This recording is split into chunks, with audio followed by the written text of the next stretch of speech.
कहानी की शुरुआत होती है साल 2009 से। हमें भारत के हिमालय क्षेत्र में ले जाया जाता है, जहां एक बेहद सीक्रेट साइंटिफिक रिसर्च स्टेशन बना होता है। यहाँ पर काम कर रहे होते हैं डॉक्टर सत्या नाम्बियार, एक ऐसे वैज्ञानिक जो ज्यादा बोलते नहीं, लेकिन जो देखते हैं वो नजरअंदाज भी नहीं कर पाते। एक दिन जब वो रोज की तरह धरती और सूरज से जुड़ा डेटा चेक कर रहे होते हैं, तभी उनकी नजर एक अजीब रीडिंग पर जाती है। पहले उन्हें लगता है शायद मशीन में गड़बड़ है। वो सिस्टम रीचेक करते हैं, लेकिन रीडिंग और भी ज्यादा डरावनी हो जाती है। Solar climax. सूरज के उस हिस्से में एनर्जी का लेवल असामान्य रूप से बढ़ चुका होता है और ये एनर्जी सीधे धरती के अंदर पहुंच रही होती है। डॉक्टर सत्या धीरे धीरे समझ जाते हैं कि धरती का कोर धीरे धीरे गर्म हो रहा है। अगर ऐसा ही चलता रहा तो धरती की टेक्टोनिक प्लेट्स कंट्रोल से बाहर हो जाएंगी। भयानक भूकंप, ज्वालामुखी विस्फोट और पूरा प्लैनेट एक के बाद एक टूटता चला जाएगा। ये सब समझते ही वो बिना वक्त गवाए अपने हायर अप्स को कॉल करते हैं। उनकी आवाज में डर होता है, लेकिन सामने वाले इसे सिर्फ एक साइंटिफिक थ्योरी समझते हैं। उसके बाद ये जानकारी अमेरिका की सरकार तक पहुंचती है।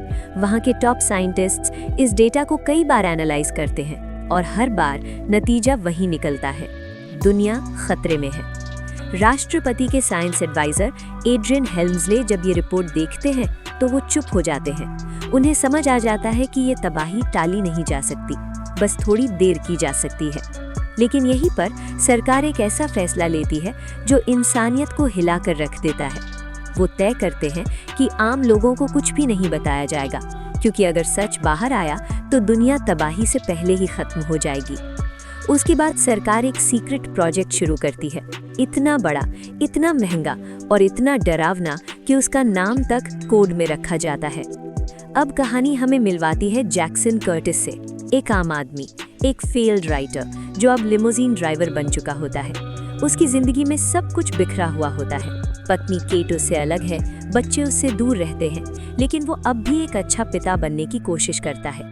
एक दिन वो अपने बच्चों नोआ और लिली को लेकर येलोस्टोन नेशनल पार्क जाता है। उसे क्या पता था कि यही जगह दुनिया की कब्र बनने वाली है।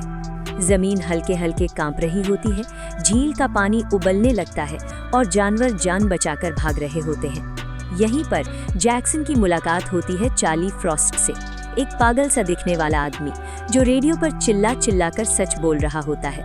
चार्ली बताता है कि सरकार ने हमें धोखा दिया है, बहुत बड़े जहाज बनाए जा रहे हैं और सिर्फ चुनिंदा लोग ही बचेंगे। जैक्सन पहले हंस देता है, लेकिन उसका दिल मानने को तैयार नहीं होता, क्योंकि धरती अब हिलने लगी है और ये तो बस शुरुआत होती है।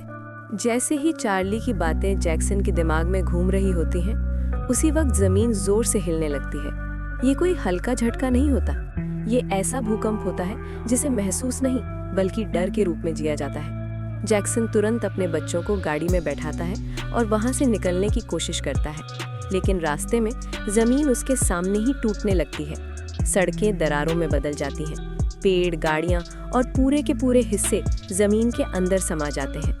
जैक्सन गाड़ी को पूरी ताकत से भगाता है।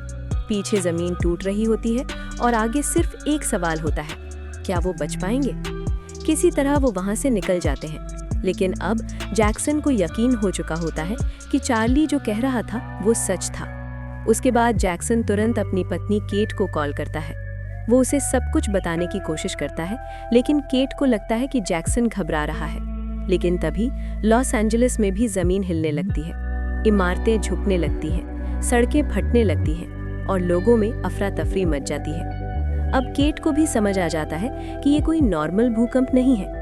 जैक्सन किसी तरह केट, उसके नए पति गॉर्डन और बच्चों को अपने साथ मिलाने में कामयाब हो जाता है, लेकिन शहर अब रहने लायक नहीं बचता।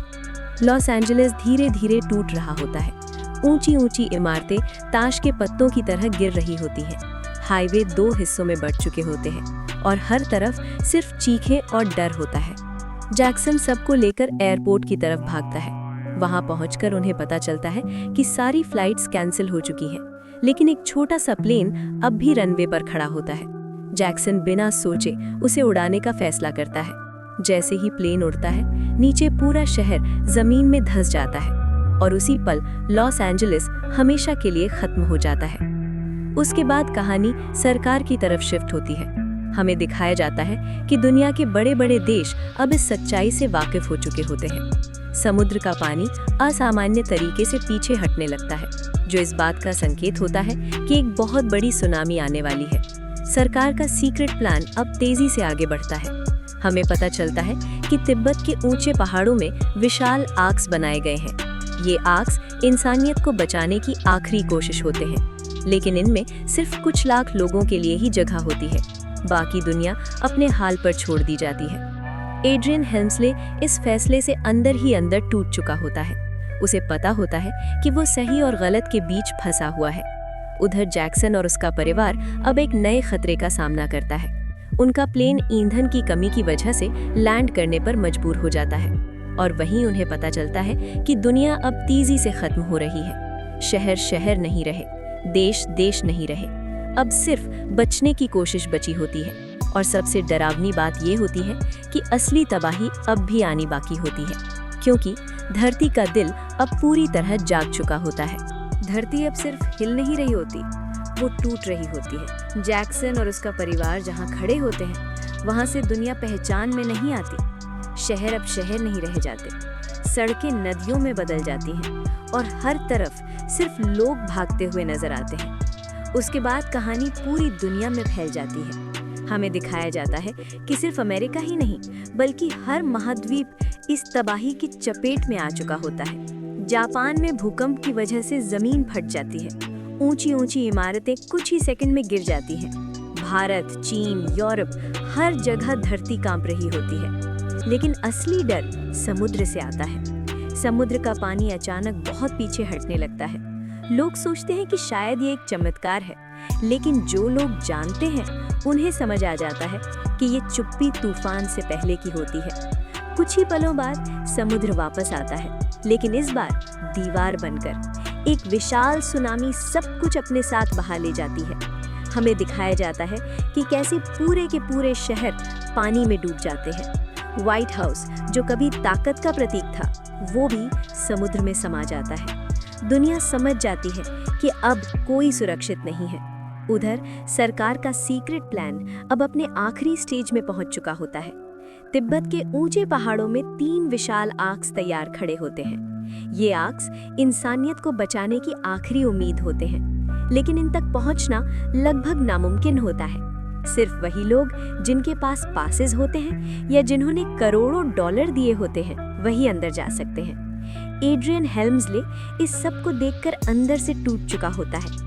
उसे लगता है कि अगर इंसानियत को बचाना है तो सिर्फ अमीरों को नहीं, बल्कि अच्छे लोगों को बचाना चाहिए। वो एक बड़ा फैसला लेता है। वो तय करता है कि आखिरी वक्त में आर्क्स के गेट सबके लिए खोल दिए जाएंगे। लेकिन ये फैसला कई ताकतवर लोगों को नागवार गुजरता है। वो लोग सिर्फ खुद को बचाना चाहते होते हैं। उधर जैक्सन और उसका परिवार अब जान जाते हैं कि दुनिया में बस एक ही जगह बची है जहां बचने की उम्मीद है। वो जगह है आर्क्स। लेकिन वहां तक पहुंचना एक मौत से कम नहीं होता। रास्ते में उन्हें कई बार लगता है कि अब सब खत्म हो गया, लेकिन हर बार वो एक दूसरे के लिए खड़े रहते हैं। जैक्सन और उसका परिवार अब जान चुके होते हैं कि अगर कहीं जिंदा बचने की उम्मीद है तो वो सिर्फ एक जगह है, आर्क्स। लेकिन वहां तक पहुंचना एक साधारण सफर नहीं होता। किसी तरह वो लोग चीन पहुंचते हैं, लेकिन यहाँ भी हालात बेहद खराब होते हैं। सरकार और सेना आर्क्स को सुरक्षित रखने में लगी होती है। गेट बंद होने की तैयारी चल रही होती है। जिनके पास पासेस होते हैं वो अंदर जा रहे होते हैं, बाकी लोग बाहर ही छूट रहे होते हैं। जैक्सन का परिवार किसी तरह अंदर घुसने की कोशिश करता है। वो लोग किसी तरह आग के अंदर पहुंच जाते हैं। उधर आर्क्स के गेट बंद किए जा रहे होते हैं, लेकिन तभी एक बहुत बड़ी तकनीकी समस्या खड़ी हो जाती है।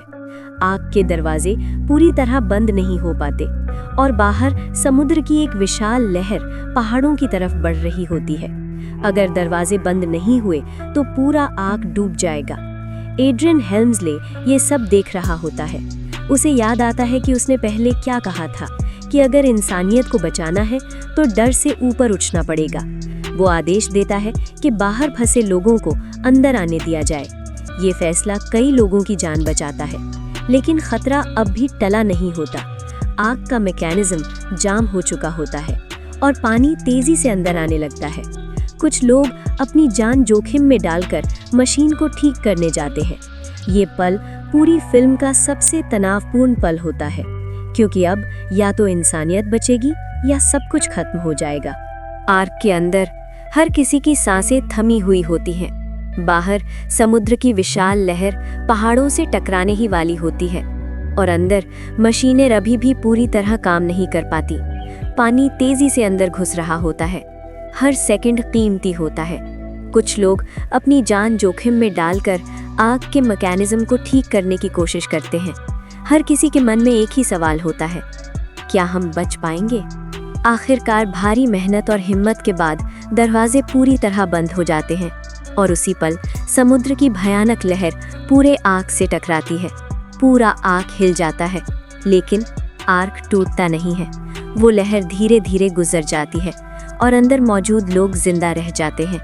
कुछ देर तक हर तरफ सन्नाटा रहता है, जैसे दुनिया ने सांस रोक ली हो। फिर लोगों को एहसास होता है कि वो बच चुके हैं। जैक्सन अपने बच्चों को जोर से गले लगा लेता है। केट की आंखों में आंसू होते हैं, डर के भी और राहत के भी। उधर एड्रियन हेल्म्सले खामोशी से सब कुछ देख रहा होता है। उसके चेहरे पर सुकून होता है, लेकिन साथ ही उन करोड़ों लोगों का बोझ भी जो पीछे छूट गए। कुछ समय बाद पानी धीरे धीरे नीचे जाने लगता है। आर्क्स पहाड़ों के बीच शांत खड़े होते हैं। दरवाजे खोले जाते हैं, लोग बाहर निकलते हैं। वो दुनिया को देखते हैं जो अब पहले जैसी नहीं रह गई होती। चारों तरफ टूटे हुए पहाड़, उजड़ा हुआ वातावरण और सन्नाटा। लेकिन इसी सन्नाटे के बीच एक उम्मीद भी होती है।